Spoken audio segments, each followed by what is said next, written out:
Hey everybody, Hunter Fisher, Trapper, Trader, Guide, Scout, and Interpreter, and just a country cook, Steve Hall, here in Nashville, Tennessee, along with pretty Miss Sheila, who's on this side of the camera once she focused it today, because we're going to talk about something fun, aren't we? We are. I have got my sidekick here, Jennifer Bruce, and she's got a recipe for you I think you're going to love. I'm going to share a family recipe.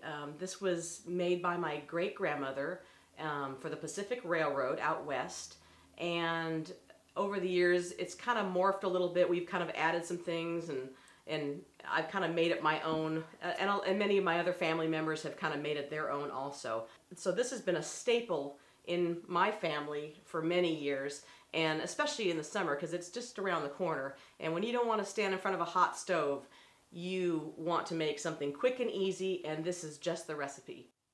So what you're going to need to get this, you're going to want at least to get 1 pound of ground beef. I always get the 85% lean ground beef, organic. And by the way, this is a keto-friendly recipe. So if you're watching your carbs, this is a good recipe for you. You'll want a whole onion, and you're going to want a can of green beans. I get the French style, but you can get the cut style if you prefer. You'll want 1 can of diced tomatoes and green chilies. I always get the Rotel. Now, if you don't like a lot of spice, it doesn't give too much spice, but if you like things a little bit more mild, you could just get the mild version of this. But I like the little tomatoes that are in this. I love Rotel. Oh yeah. And then tomato sauce. You'll need a little tomato sauce.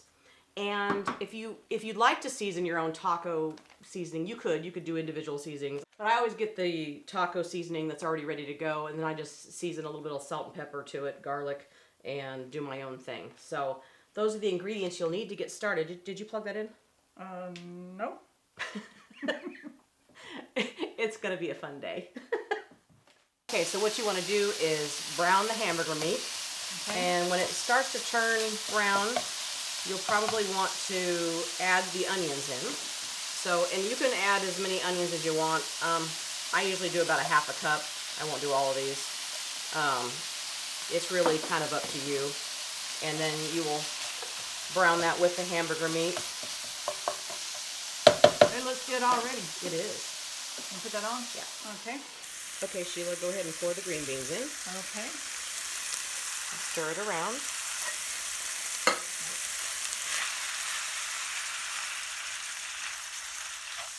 It's really good.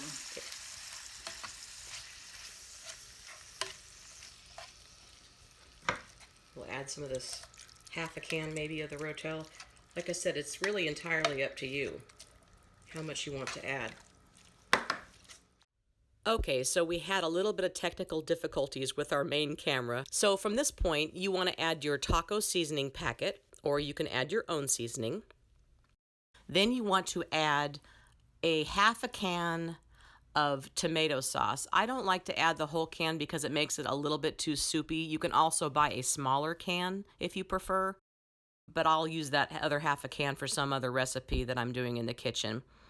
And then you're just going to want to let this simmer for about 10 more minutes, and you'll be ready to serve. So when this is done, you'll uncover it.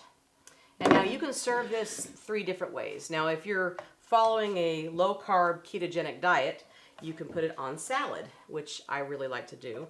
So this is one of my favorite dinners. Like I said, during the summertime when it's hot and you don't want to cook, you could just make a taco salad out of this, and it's wonderful. That looks really good. Yeah, and if you're not into eating breads and carbs and stuff like that, it works out really great. And then you can put a little, cheese on there, and a dollop of some sour cream. You can even put some guacamole if that's what you like, and you've got yourself a nice taco salad.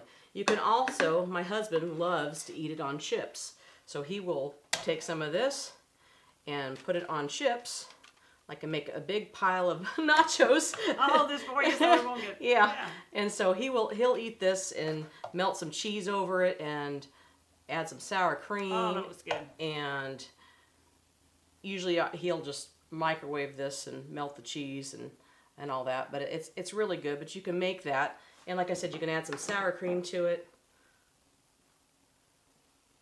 Doesn't that look good? Looks really good. I don't know about you, but I love Mexican food. So good. So we can also And make plus chips. it's healthy for you. Exactly. Good for you. It's good for you Mexican food. And then the way that my grandmother used to serve it for the railroad, she would just put it in a bowl or on a plate, and the guys wouldn't have to worry about having any silverware utensils because they were out there, you know, working the line. So you could take this with some tortillas, and these are low carb tortillas. I get the La Tortilla Factory low carb tortillas. You can make your own low carb tortillas, or you can just buy regular tortillas if you're not worried about carbs. And you can just take this, and what you do is you take that tortilla, you hold that, and you just tear off a piece, and you just take a piece of this, and you eat. You want to take one? Go ahead. You get one too. Oh, great. Well, it's going to look good. It's going to be yummy. It's a little messy. You'll definitely want a napkin because you'll probably be wearing it. All right, you ready? You ready? This stuff is really good. Isn't it good? No wonder you eat this all the time. At least once a week. I make this in the summertime. I mean, and like I said, if you don't like it that spicy, you don't have to use. You can use those mild Rotels, but It's really good. You do need a plate underneath your chin. and napkin.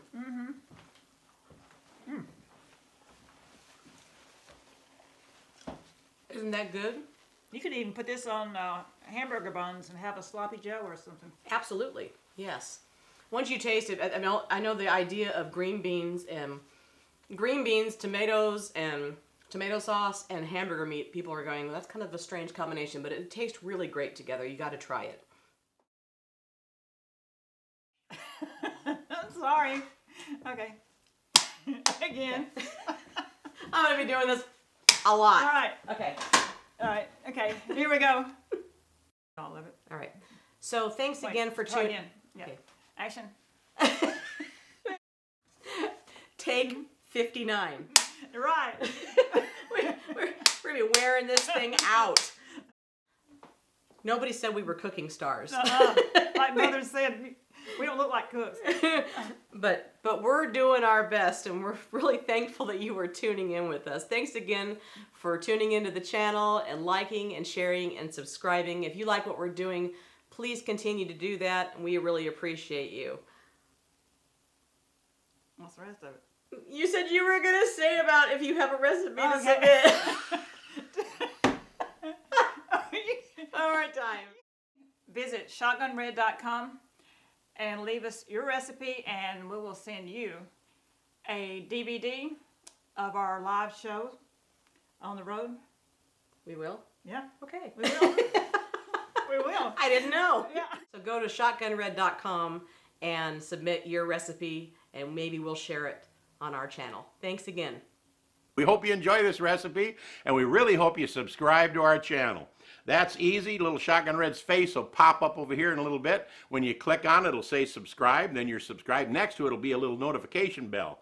If you click that little bell, then YouTube will send you every single one of our recipes or a notification that we posted one as soon as it comes out. See you next time right here on Cooking with Shotgun Red. Is this the best?